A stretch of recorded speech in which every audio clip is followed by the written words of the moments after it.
Hola mis queridos amigos, nuevamente con ustedes, su doctor Tigre, el que ronca en esta negra noche neoliberal latinoamericana, sudamericana, ecuatoriana, en que hablaremos acerca del impacto que ha tenido el coronavirus hasta el momento en lo que es las elecciones de Ecuador. Cómo nosotros nos percibimos y cómo percibimos el entorno y cómo esta percepción de la realidad, que ahora es completamente diferente a lo que era la percepción de la realidad antes de la pandemia, nos está cambiando y está moviendo nuestras votaciones, nuestras elecciones, nuestras decisiones. Partimos de que la pandemia nos ha afectado a todos, nos ha hecho ver cómo la muerte está a la vuelta de la esquina. Se ha muerto un hermano, el padre de un amigo, alguien que colaboraba con nosotros, alguna persona ya anciana y querida. Todo esto nos ha hecho, nos ha conmocionado. Ha puesto una cosa mucho más importante que el dinero delante de nosotros. Hasta antes de la pandemia, el dinero era más importante que la vida. Hoy, la vida, la compañía de las personas, los seres queridos, son más importantes que el dinero. Y esto es algo muy interesante porque nos cambia. La pandemia nos hace entender que existen cosas que tienen precio y otras cosas que tienen significado. Antes de la pandemia, muchas de las cosas que tenían precio y que eran caras, eran grandes, eran voluminosas, eran enormes cantidades de tierra, eran casas, riqueza, comodidad, ingresos económicos, cuenta bancaria, el vehículo, el terno. Todo eso era muy valioso y tenía para nosotros un significado mayor que el que tiene ahora. Hoy nos damos cuenta que lo que significa y lo que tiene más significado es las personas que amamos, las personas que hemos perdido, los amigos que estamos separados, los hijos que estamos separados, todo este ambiente donde la afectividad se ha convertido en el mayor vínculo que existe entre nosotros. Ya no son el dinero, ya no es el tener o no tener, el que te di dinero y el que me prestaste, sino que es el afecto lo que ha dado más valor a las relaciones entre nosotros. Este quizás ha sido el mayor impacto que ha tenido el coronavirus en nuestro mundo, en este entorno que vivimos, un entorno que es esencialmente emocional en América Latina, en tanto que en Estados Unidos ha sido más un entorno económico. Eran más importantes siempre la diversión, el gasto, el consumo, el entretenimiento, y las relaciones eran básicamente relaciones laborales, relaciones sociales, que eran simples golpecitos, simples encuentros de corta duración. En cambio ahora, en el caso de América Latina, siempre fueron diferentes. En América Latina las cosas tenían un valor y un significado. Valor o un precio era lo que se podía comprar. Ok, tú puedes tener hijos y comprar los hijos y comprar tu mujer. Le das una mansión, le regalas un cuadrón, les tienes en caballo, les das una finca, les das lujos, les tienes en un colegio caro. Y esa es una forma de establecer la relación padre e hijo en la que hay un montón de cosas en el intermedio que son las que hacen el famoso link, el vínculo, que crean el vínculo. Pero resulta que esas cosas, cuando desaparecen con esta crisis, cuando ya no puedes pagar la luz, el agua, el empleado, darle de comer al caballo, pagar las deudas, entonces ese link, que eran materiales, comienzan a deshacerse y comienza a quedar la verdadera relación. ¿Quién soy para ti? ¿Una billetera con dos patas? ¿O soy una persona que tú admiras, que tú aprecias, que tú te permite encontrarte a ti mismo y te permite encontrar el mundo? ¿Es aquel que te lleva de la mano a explorar el mundo, o es el individuo que simplemente lo utilizas como si utiliza una tabla para deslizarse por la calle con dos ruedas o una bicicleta? Este es el gran cambio que nos ha percibido y el que estamos viviendo en este momento dentro de nuestro mundo latinoamericano y nuestro mundo social, pero también en el mundo desarrollado, los países desarrollados. Allá también las mortandades, en el caso de Estados Unidos, ya que llevan a 180,000. La cosa es tan sensible que nos vuelve a mirar hacia la familia como el centro de la sociedad. Y en este momento vemos que los candidatos que se presentan en las elecciones de los Estados Unidos salen con su mujer, con sus nietos, con sus hijos, y los presentan, los señalan como su apoyo moral. Es interesante este fenómeno, pero estamos frente a las elecciones. Y antes de pasar a analizar en la siguiente charla la influencia de las elecciones de Estados Unidos en Ecuador,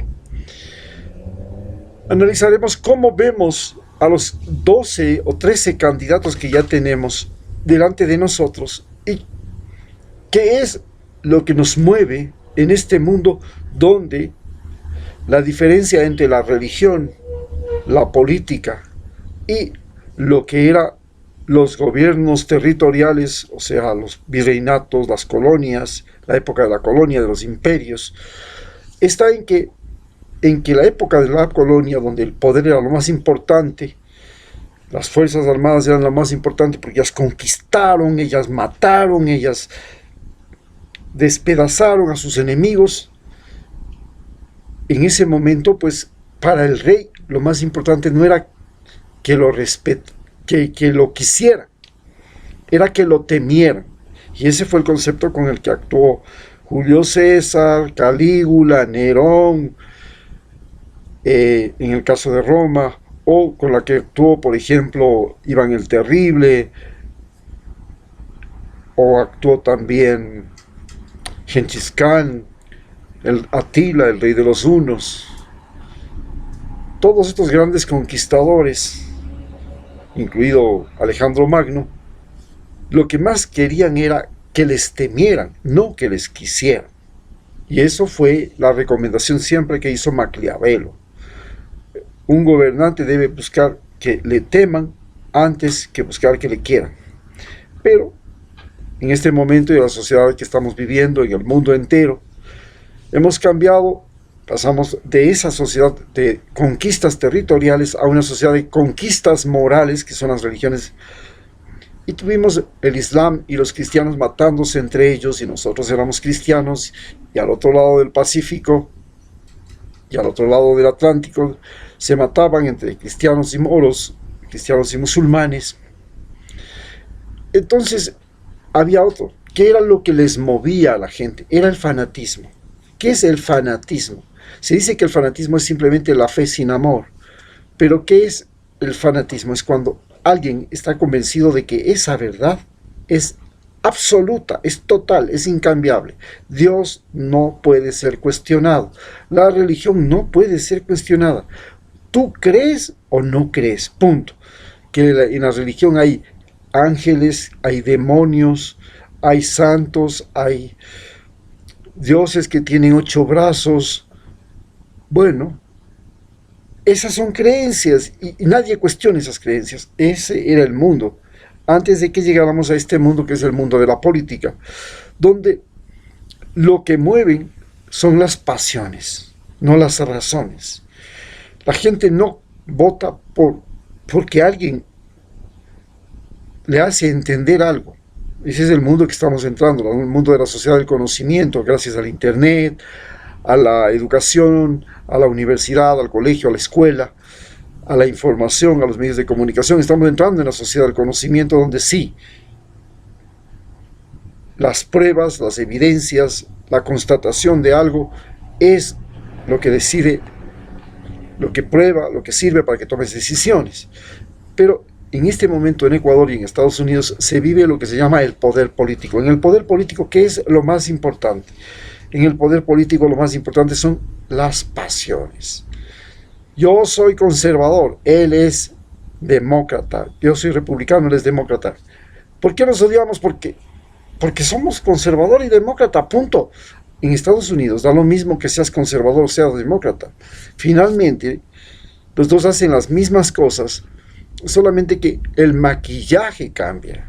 En Europa este proceso ha sido todavía más increíble. En Estados Unidos, en Europa, si coges Europa Occidental, no importa quién llegue al poder. Ahí tienen un rey, muchos de esos son monarquías parlamentarias. Y bueno, el rey es el individuo que está al frente, a total, y abajo están los muchachos que se pelean. Y hoy día puede ser el uno y el otro podría ser el otro, y si no ganan las próximas elecciones, bueno, le cambian sin ningún problema. Imagínense en Italia, hay más de 40 gobiernos solo desde la Segunda Guerra Mundial hasta acá. Con eso ya les digo todo. Era imposible pensar que en Italia, un país desarrollado, y Italia no ha caído en crisis económicas, no le ha pasado nada. Si cae Berlusconi y sube otro, pues aquí no ha pasado nada. El individuo que esté en el gobierno puede ser Chana o Juana, que da lo mismo. Este fenómeno es el que se vive en Italia. En Ecuador, las cosas son diferentes. En Ecuador, nosotros también votamos apasionadamente y vivimos la pasión, pero tratamos de reconocer que hay 3 tipos de individuos entre los candidatos.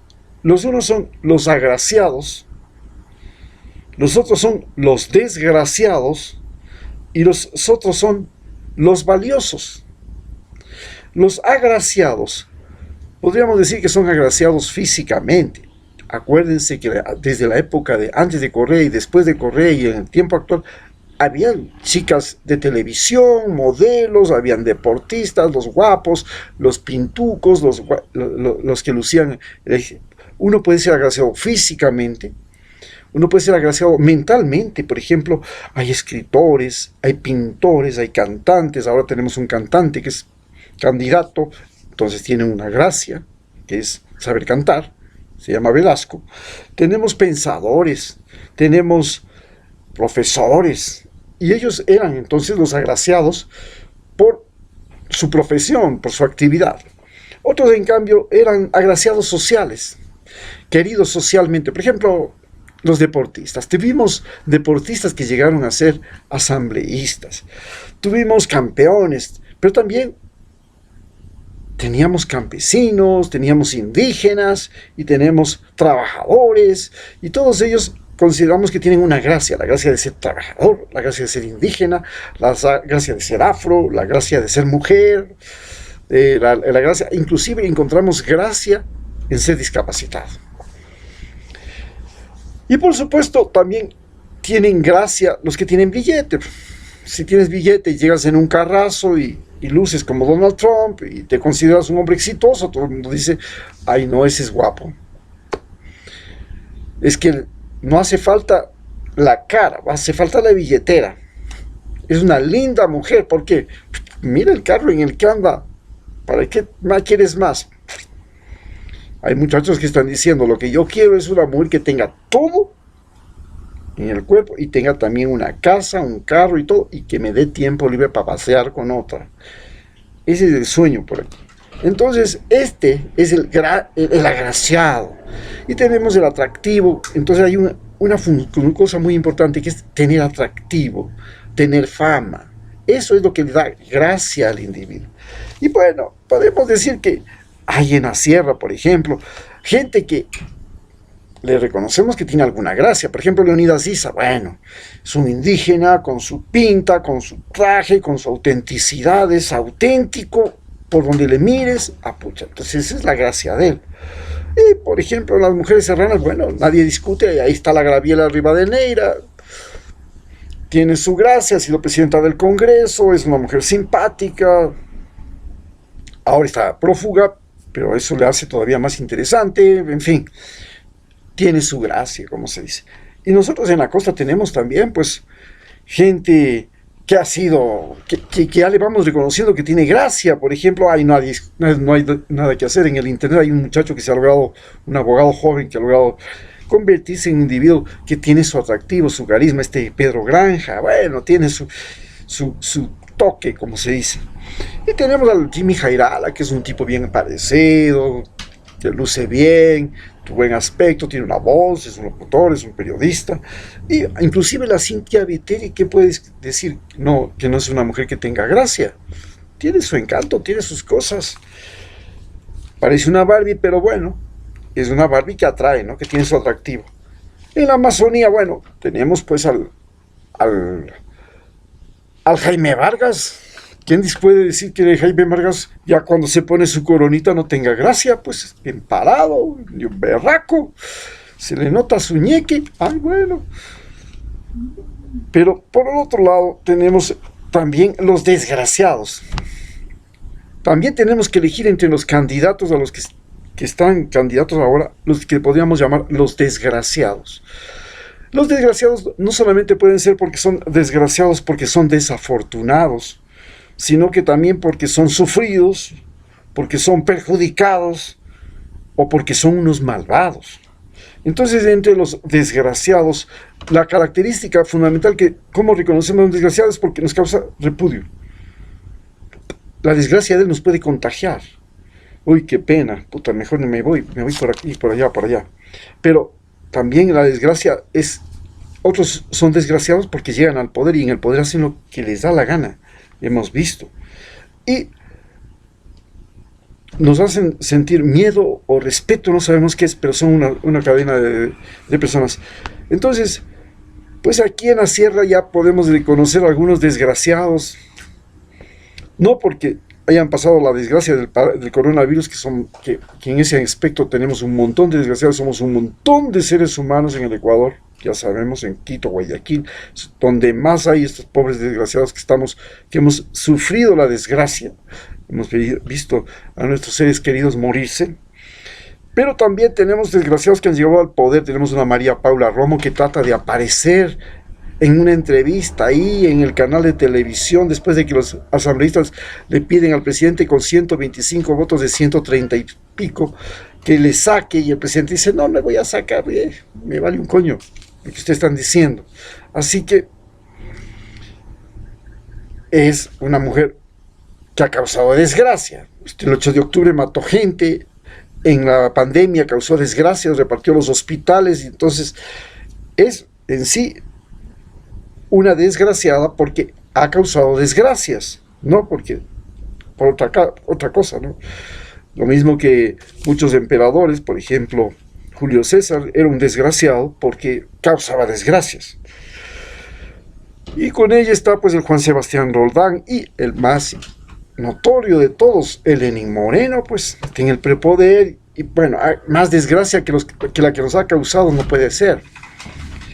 Ha favorecido a que la pandemia llegue a las dimensiones que ha tenido, la crisis económica tenga la dimensión que está teniendo, nos ha realmente causado una conmoción social porque nos ha convertido a todos en hipócritas, mentirosos, traidores, porque él nos representa internacionalmente, es la imagen que proyecta el ecuatoriano. Cuando estaba Rafael Correa, todos decían, ay, vea, en Ecuador hay gente simpática, Rafael Correa, bien vestido, inteligente, habla varios idiomas, doctor honoris causa, brillante, profesional, brillante o profesor universitario. Hoy los ecuatorianos están jodidos. La pandemia les ha hecho pedazos y ya estaban fregados antes. Ya tenían discapacitados más que indígenas. Hoy, y él es el que nos ha causado una imagen de que la desgracia en Ecuador sí llegó completa. Por ejemplo, en la costa también tenemos algunos desgraciados que han llegado a ser y están de candidatos. Hasta la Bucaram. ¿Qué más? Ha sido un desgraciado. Desgraciado políticamente porque a él le ha caído la desgracia. Y en segundo, ha contagiado la desgracia, ha pasado a robar en los hospitales del Seguro Social, con toda su familia, ha matado gente. Aparentemente ha matado gente para poderse salir con la suya. Y ha matado gente no solamente por la pandemia, sino porque en los negocios que ha hecho ha habido un israelita, ha muerto. Bueno, el asunto es que por culpa de este negociado ha muerto un montón de gente en Guayaquil y entonces él es culpable de esta matanza. No había oxígeno, no había mascarillas, no había equipamiento para los médicos. Bueno, los médicos no querían trabajar, no podían atender, se murieron la gente. Lo mismo ha pasado con Nebot, lo mismo Lazo. Recordemos que Lazo ha sido un desgraciado. Se cogió la plata de los perjudicados en la quiebra bancaria, se benefició con los vouchers, los vendió, se hizo millonario, multimillonario y ha sido un desgraciado. Entonces podemos decir que él sí ha sido un desgraciado. Y amazónicos, hemos tenido amazónicos desgraciados, por ejemplo Lenín Moreno, que también es amazónico, y hemos tenido a Lucio Gutiérrez, que también está de candidato y que ha sido un desgraciado, por eso lo destituimos. ¿Por qué? Porque nos llevó al país a la desgracia, porque vivimos después de la crisis monetaria, de la crisis bancaria, la crisis generada por Lucio Gutiérrez que nos llevó al levantamiento de los forajidos y ahí hubo muertos. Entonces nos ha traído desgracia. Entonces ya tenemos una idea de lo que son estos candidatos que en nuestro país han sido desgraciados, pero tenemos a individuos valiosos. También ese es el trabajo que tenemos ahora. Tenemos que tratar de reconocer quiénes son los valiosos en el Ecuador, porque no solamente tenemos agraciados y desgraciados, tenemos gente valiosa, y esa gente valiosa es aquellos que tienen alguna particularidad, algún mérito, además tienen algún tipo de relación social que los hace interesantes, que nos hacen reconocer que son unos individuos que tienen conocimientos, que tienen destrezas, que tienen independencia, que tienen habilidades. Tenemos pintores, músicos, escritores, gente valiosa, deportistas, atletas, gente que realmente nos hace sentir orgullo. Tenemos a Carapaz, por ejemplo, y ¿quién puede decir que Carapaz no es un ecuatoriano valioso? ¿Quién puede decirlo? Ahí está sacándose el aire, luchando, posiblemente no gane, pero ese hecho de tener el coraje, la valentía y el entrenamiento y la decisión es lo que nos hace sentir a nosotros como representantes de lo mejor de nosotros. Esto nos hace pensar entonces en estas elecciones cómo tenemos que elegir. Si escogemos agraciados, desgraciados o gente valiosa. Usted tiene ahora que sentarse a pensar seriamente, tiene todavía 8 meses para decidir, poco menos, tiene octubre, noviembre, diciembre, enero y febrero, 5 meses para decidir. Vaya pensando desde ahora, vaya estudiando al candidato, vaya sabiendo de qué pata cojea, no vaya a ser que meta las patas, no vaya a ser que no entregue el futuro suyo, el futuro de sus hijos, la patria, los recursos naturales, los impuestos, las deudas. Acuérdense que esos desgraciados van a hacer lo mismo que ha hecho Lenín Moreno. Van a endeudar al país y usted va a tener que pagar, sus hijos también y sus nietos también, la plata que ellos van a recibir como préstamos del Fondo Monetario Internacional y se la van a repartir. A ese punto estamos. Entonces cuando usted vaya a elegir, por favor, lo primero que tiene que hacer es no elegir a un ladrón, a un pícaro, y después tiene que pensar que tiene que elegir a un individuo que tenga imaginación, creatividad, que tenga capacidad de conmover al Ecuador y sacarnos de este letargo. Muchas gracias.